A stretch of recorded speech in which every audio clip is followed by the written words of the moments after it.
So, pre-international break, a 2-0 defeat to Manchester City to lose this season's Carabao Cup final. Post-international break, a 2-1 defeat to Southampton to exit the FA Cup. Quadruple prospects have now been reduced to a double at best.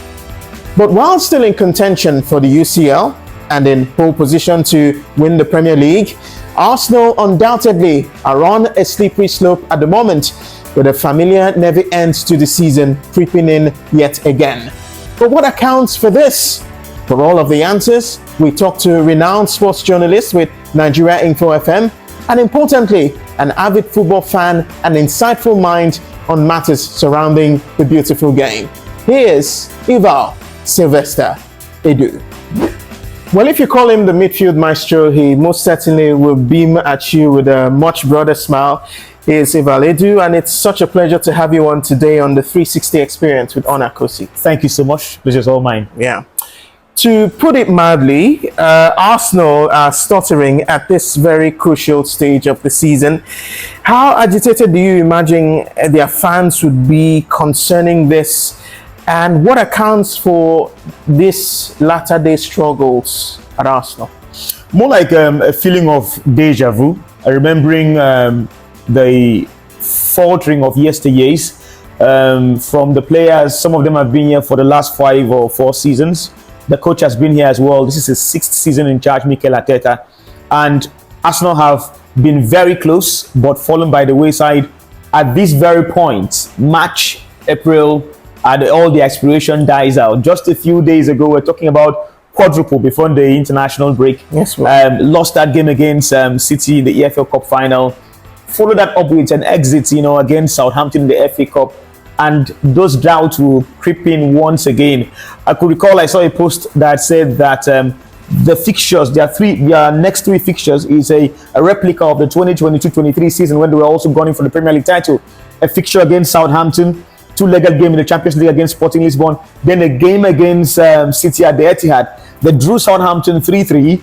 They lost on penalty shootout to Sporting Lisbon 5-3 at the Emirates. Then they also lost to City by 4 goals to nothing. So when you see that you've lost already to Southampton, you start remembering exactly what it felt like. And the biggest problem is the players are pulling out injured. Their biggest stars. Sometimes it's always Saliba, Gabriel Magalhaes. This time around, the injuries are really piling up. We saw Bukayo Saka out, Bereche is out, Rice maybe was given a rest, Gabriel Magalhaes himself was pulled out injured against Southampton. So the key players are pulling out injured, and the guys who have come in from the bench to help them get the job done haven't really met that standard where the regular first team players used to deliver week in, week out for the Gunners. So if I get you correctly, Arsenal's struggles stem from the physical struggles of the players, injuries and all whatnot. But the word bottling has been thrown around a lot, and as you already pointed out, it's possibly not without justification. If you go back to seasons 22-23, 23-24, and you use that then as a reference point, you can understand why the word bottling, to bottle the campaign, is being thrown out now. Let's talk about the psychological state of the Arsenal dressing room, besides the physical struggles that you've so clearly explained. What happens to the Arsenal mindset? And then, which then of course affects their form when we start approaching the business end of the season. It's tough, when you're not really inside, the team to give an objective analysis of some how say it self-doubt. like. Self-doubt starts to creep in. And then they remember the feelings of the past. What is the psychology of bottling, as it were?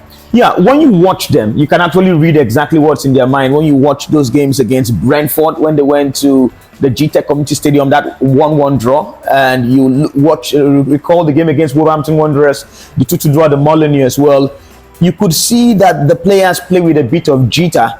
And I think that energy is from the coach on the touchline transmitted to the players. The players start playing quite robotic football, sideways passes, backwards passes, and the fans groan. And when they're groan, there's this agitation, there's this pressure already that's building in.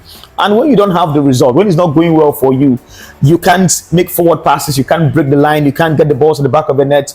as the seconds continue to tick in the Premier League, you start remembering the noise on TalkSport, the noise on Sky, the noise on BBC. You know, what will Jamie Carragher say tomorrow? What will Gary Neville say a day after tomorrow? What will AFTV be talking about? You know, they listen to this thing, and for Arsenal, it's quite difficult to just kill off that noise, because some of the external things they've had to battle this season has been the media. Firstly, you know, we talk about how corner kick was almost turned to a very, very illegal thing in football. That was the outside noise. That was the media showing you the corner kick table. How many seconds is wasted on corner kicks and throwing and so on and so forth. And sometimes it has gotten to the players. So I feel psychologically maybe they've improved a bit, because when Arsenal used to have those poor runs, they go on it consistently. But sometimes they stutter 1 or 2 games, they get back again on 3 or 4 consistent results. But it's quite difficult. And at this point in time, the guys have got to look at themselves in the mirror, like Mikel Arteta said, get somebody in, maybe a former player of the team, get Thierry Henry in, get Ian Wright in. Somebody has got to talk to the boys and say, we've got 7 matches to play, 7 finals, to put it that way, and see what the Premier League title for the first time in 24 years. So what does your gut feeling say? It's Sporting of Portugal next for the Gunners. After then, and Sporting is over 2 legs. After then, it's Bournemouth, City away, and Newcastle. So with this seeming loss of momentum, is there a palpable fear now that Arsenal's worst nightmare, it's about to come true? Or do you think the Gunners will be able to rally themselves and see out what is left, especially in the Premier League, where 9 points is relatively still a healthy differential between themselves and Manchester City?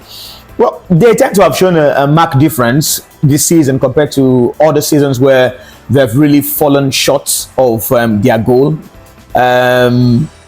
The Champions League is a different competition entirely. We thought that the draw to Bayer Leverkusen was a soft one, but it turned out to be very tight at the end of the day, that the Gunners had to get back to the Emirates to get the job done, 2-0 in that second leg, and it was not really a straightforward win for them. They also had to risk a lot of players. Players also got injured in that particular game.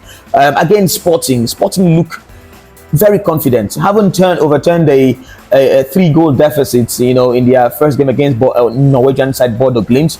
You expect them to be very confident. They've seen that Arsenal are beatable, in their last few games. They've seen what Southampton have done, what City have done. That if you rattle Arsenal, if you push them a little bit, you can get something out of them, because there's a mistake in there, in that derby. And I've seen the players traveling for this particular fixture. It's Ben White, it's not Jurgen Timbers. So there's an error in there. If the left winger can exploit him for pace or trickery, then you have a chance of creating problems for Arsenal. On the balance of over 2 legs, I feel Arsenal will skip past Sporting.